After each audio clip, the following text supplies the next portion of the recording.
ሰላም ጤና ይስጥልን የተወደዳችሁና የተከበራችሁ የይርገድ ዩቲዩብ አድማጭ ተመልካቾች እንዴት ሰነበታችሁ?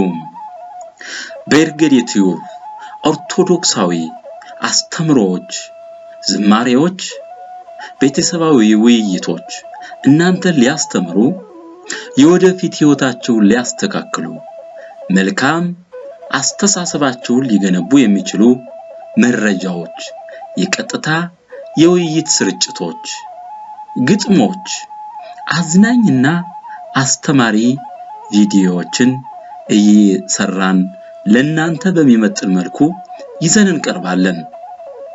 ገዳማት፣ ታሪካዊ ቦታዎች፣ ዓለም አቀፍና ሀገር አቀፍ ሁነቶች ይዳሰሱበታል። ከናንተ የሚጠበቀው ቤተሰብ በመሆን ዩቲዩባችንን ላይክ፣ ሼር እንዲሁም ስለ ሚዲያችን መስተካከልና መጎልበት ያለውትን አስተያየት ይሄ ቢጨመር ይሄኛው ቢቀነስ እያላችሁ በአስተያየት መስጫ ሳጥኑ ላይ ሐሳባችሁን እንድትለግሱን በአክብሮት እንጠይቃለን። ይርገዱ ዩቲዩብ የናንተው የመረጃ ምንጭ አብራችሁን እንድትሆኑ በአክብሮት እንጠይቃለን። ስለምታበረታቱን ከልብ እናመሰግናለን። ይርገድ ዩቲዩብ